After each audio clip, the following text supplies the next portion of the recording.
ফ্যাসিবাদী সরকার লক্ষ্মীপুরের নোয়াখালী অঞ্চলের তৎকালীন যারা এখানে আওয়ামী লীগের দোসর ছিলেন তাদের পরামর্শে সেই খুনি হাসিনা তাদের বাহিনীরা ব্যর্থ হয়ে সরকারি বাহিনী পাঠিয়ে এই অঞ্চলে একটি ত্রাসের রাজত্ব কায়েম করতে চেয়েছিল।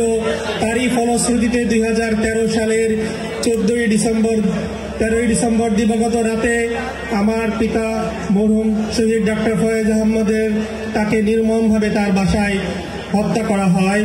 আমরা আজকে শহীদ ডাক্তার ফয়েজ আহমদ পরিবারের পক্ষ থেকে আপনাদের কাছে আমি আন্তরিকভাবে কৃতজ্ঞতা জানাচ্ছি।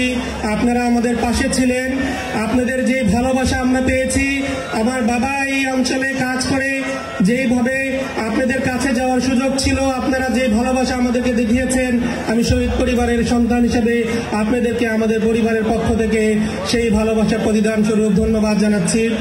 সেই সাথে আমি একটি কথা বলতে চাই, আমরা দেখেছি 96 থেকে 2001 এবং এই বিগত সময়ে আওয়ামী লীগ যখনই ক্ষমতায় এসেছিল তখনই লক্ষ্মীপুরকে একটি সন্ত্রাসের জনপদ বানিয়েছিল।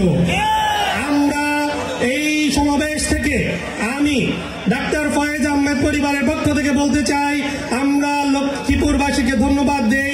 সারা দেশ যদিও 5ই আগস্ট মুক্ত হয়েছিল, কিন্তু আমি বিশ্বাস করি লক্ষ্মীপুর 4ই আগস্ট স্বাধীন হয়েছিল।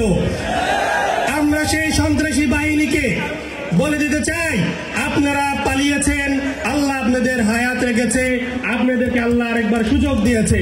আপনারা যদি আবারও কোনো ষড়যন্ত্র করেন, লক্ষ্মীপুরকে যদি আবারও কোনো সন্ত্রাসের জনপদ বানাতে চান, তাহলে শহীদ ডাক্তার ফয়েজ আহমেদ পরিবারের পক্ষ থেকে আমি ঘোষণা করছি, লক্ষ্মীপুরবাসীকে সাথে নিয়ে লক্ষ্মীপুরকে আর কখনো সন্ত্রাসের কোনো জনপদ তৈরি হতে দেব না ইনশাআল্লাহ। আমরা আগামী যারা শাহাদাত বরণ করেছেন, লক্ষ্মীপুরের জমিনকে যারা উর্বর করেছেন, লক্ষ্মীপুরবাসী ইনশাআল্লাহ আগামী দিনে এই শাহাদাতের রক্তের বিনিময়ে এই জমিনকে আমরা ইনশাআল্লাহ বিজয় করব। আল্লাহ পাক এই আন্দোলনে, এই জমিনকে ইসলামী আন্দোলনের জন্য কবুল করুক এবং আমার পিতা সহ যারা শহীদ হয়েছেন তাদেরকে শাহাদাতের সর্বোচ্চ মর্যাদা দান করুন। সবাইকে অশেষ মোবারকবাদ জানিয়ে আমি আমার